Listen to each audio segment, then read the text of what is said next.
বন্ধুরা, 15ই আগস্ট লালকেল্লা থেকে প্রধানমন্ত্রী নরেন্দ্র মোদীর করা ফ্রি অনলাইন কোচিং ঘোষণার আসল সত্যিটা কি? সত্যিই কি সরকারি ফ্রি কোচিং এলে 3 থেকে 4 লাখ টাকার প্রাইভেট কোচিং বন্ধ হয়ে যাবে? আপনারা কি জানেন ভারতের হাজার হাজার কোটি টাকার কোচিং ব্যবসার আসল ভিত্তি কি? ভিত্তিটা হলো আপনাদের ভয়। হ্যাঁ, মধ্যবিত্ত বাবা মায়েদের এই ভয় যে পাশের বাড়ির ছেলেটা লাখ টাকা দিয়ে কোচিং নিচ্ছে আর আমার ছেলেটা না নিলে তো জীবনে কিছুই করতে পারবে না। এই ভয়ের ওপরে ভর করেই দেশের ব্যাঙের ছাতার মতো গজিয়ে উঠেছে হাজারো কোচিং সেন্টার এবং এডুকেশনাল টেক কোম্পানি। কিন্তু গত 15ই আগস্ট 2026 ভারতের স্বাধীনতা দিবসে লালকেল্লা থেকে প্রধানমন্ত্রী নরেন্দ্র মোদী এমন এক ঐতিহাসিক ঘোষণা করলেন যা এই কোচিং মাফিয়াদের রাতের ঘুম কেড়ে নেওয়ার জন্য যথেষ্ট। তিনি স্পষ্ট ভাষায় বলেছেন, সরকার এবার দেশের যুব সমাজের জন্য ফ্রি অনলাইন কোচিং নিয়ে আসছে। কিন্তু এখানেই থামলে চলবে না। একটু গভীরে ভাবুন তো, সত্যি কি একটা সরকারি ঘোষণার মাধ্যমে ভারতের এই বিশাল কোচিং ব্যবসার অবসান হতে পারে? নাকি 2021 সালে চীন যে ভয়ঙ্কর ভুলটা করেছিল, আমরাও কি সেই একই পথে হাঁটতে চলেছি? আজকে আমরা হাওয়ায় কথা বলবো না, একদম ডেটা, ফ্যাক্টস এবং লজিক দিয়ে বিশ্লেষণ করব যে মোদিজির এই মাস্টার স্ট্রোক কি সত্যি গেম চেঞ্জার হতে চলেছে, নাকি এটা শুধুই একটা পলিটিক্যালের চমক। শেষ পর্যন্ত ভিডিওটা দেখুন, কারণ আজকের পর ভারতের শিক্ষা ব্যবস্থা নিয়ে আপনার চিন্তাভাবনা পুরোপুরি বদলে যাবে। শুরুতেই দেখে নেই প্রধানমন্ত্রী ঠিক কী বলেছেন। লালকেল্লা থেকে তিনি বলেন, কোচিং ক্লাসের এই অসম প্রতিযোগিতা আজ মধ্যবিত্ত পরিবারের জন্য এক বিশাল বোঝায় পরিণত হয়েছে। আমরা চাই ডিজিটাল পাবলিক ইনফ্রাস্ট্রাকচার ব্যবহার করে দেশের যুব সমাজকে বিনামূল্যে কোচিং দিতে, যাতে তাদের পরিবারকে হাজার হাজার কোটি টাকার আর্থিক ক্ষতির মুখে পড়তে না হয়। বন্ধুরা, কথাটা শুনতে খুব ভালো লাগছে, তাই না? কিন্তু চলুন আজ এই কথার গভীরে গিয়ে এই কোচিং মাফিয়াদের আসল রূপটা একটু বিশ্লেষণ করি। আপনাদের কি মনে হয় না এই কথাটা একদম অক্ষরে অক্ষরে সত্যি? একটু ভেবে দেখুন তো, ইউপিএসসি হোক বা নিট কিংবা JEE, আপনারা হয়তো ভাবছেন একটা সাধারণ অফলাইন কোচিং এর ফি 3 থেকে 4 লাখ টাকা। কিন্তু রিয়েলিটি চেক করবেন, এই 3 থেকে 4 লক্ষ টাকা তো শুধু ট্রেলার। একটা বাচ্চাকে যখন রাজস্থানের কোটা বা দিল্লির মুখার্জিনগরে পাঠানো হয়, তখন তার হস্টেলের ভাড়া, খাওয়া দাওয়া আর দামি স্কুলের ফি মিটিয়ে একটা সাধারণ মধ্যবিত্ত পরিবারের পকেট থেকে অনায়াসে 10 থেকে 15 লক্ষ টাকা বেরিয়ে যায়। বাবা মায়েরা নিজেদের সারা জীবনের জমানো পুঁজি ভেঙে দিচ্ছেন, জমি বন্ধক রাখছেন, চড়া সুদে লোন নিচ্ছেন পর্যন্ত। কেন? কারণ এই কোচিং সেন্টারগুলো তাদের ব্রেন ওয়াশ করেছে। তারা বাবা মায়েদের মনে এই ভয়টা ঢুকিয়ে দিয়েছে যে আপনার ছেলে বা মেয়ে কোচিং না নিলে জীবনে কিচ্ছু করতে পারবে না। এই কোচিং আজকে আর শিক্ষার জায়গায় নেই, এটা একটা স্ট্যাটাস সিম্বল এবং বাধ্যবাধকতায় পরিণত হয়েছে।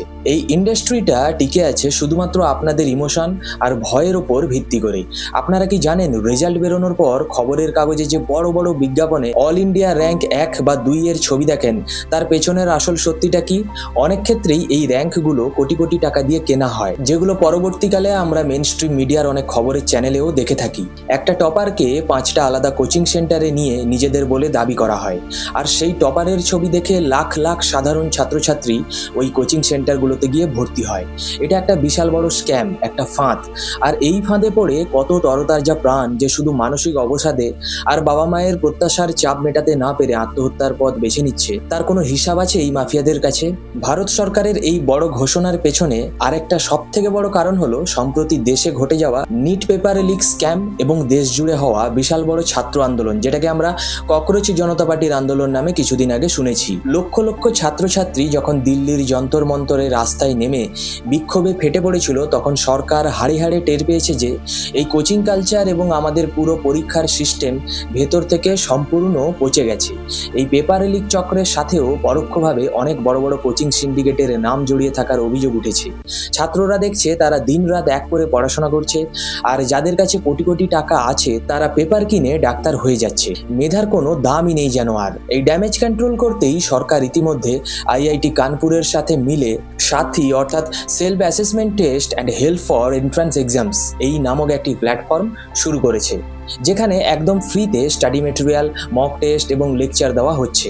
উদ্যোগটা নিঃসন্দেহে অসাধারণ, কিন্তু এখানে আমাদের একটা বড় প্রশ্ন, শুধু স্টাডি মেটেরিয়াল দিয়ে কি এই এস্টাবলিশমেন্ট কোচিং মাফিয়াদের হারানো সম্ভব? একটা প্রাইভেট কোচিং সেন্টারে যে লেভেলের ডাউট ক্লিয়ারিং সেশন হয়, যে ধরনের কম্পিটিটিভ পরিবেশ তৈরি করা হয় এবং মেন্টররা যে পার্সোনালাইজড স্ট্র্যাটেজি তৈরি করেন, সেটা কি একটা সরকারি ওয়েবসাইটে রেকর্ড ভিডিও বা লাইভ স্ট্রিমে পাওয়া সম্ভব, যেখানে একটা ক্লাসে লক্ষ লক্ষ বাচ্চা একসাথে লগ ইন করবে? বন্ধুরা, আমি আপনাদের একটা সরাসরি প্রশ্ন করতে চাই।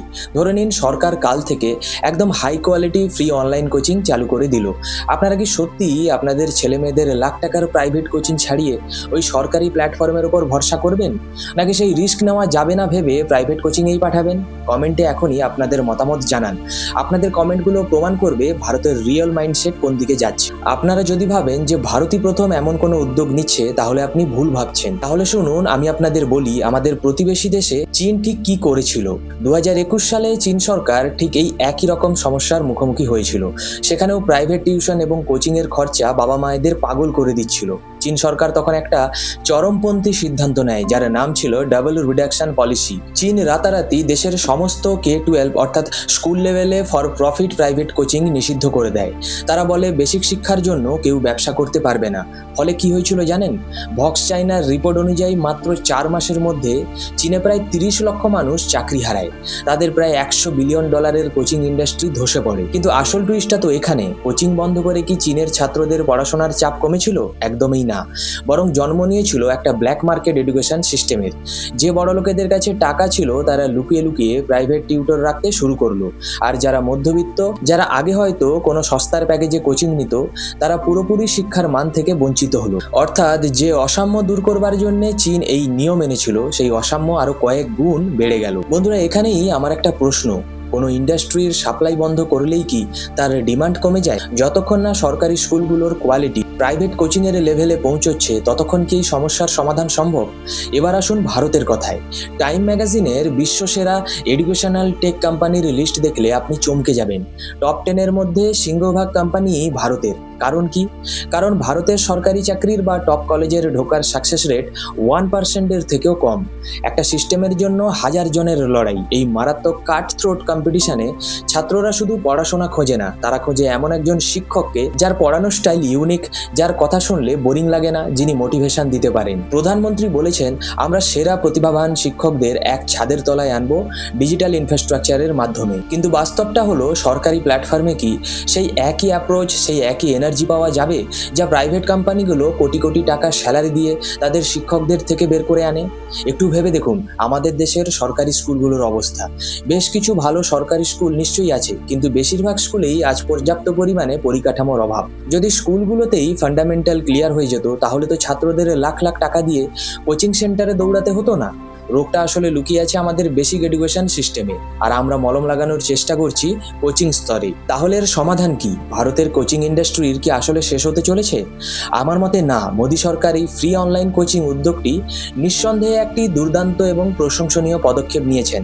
যারা একদম প্রান্তিক স্তরের ছাত্র, যাদের সত্যি কোচিংয়ের ফি দেওয়ার ক্ষমতা নেই, তাদের জন্য এটা একটা লাইফ লাইন হতে পারে। আমরা সবাই এই উদ্যোগটাকে স্বাগত জানাই। কিন্তু শুধুমাত্র একটা অল্টারনেটিভ প্ল্যাটফর্ম তৈরি করলেই এই অ্যাংজাইটি ইঞ্জিন বা ভয়ের ব্যবসা বন্ধ হবে না।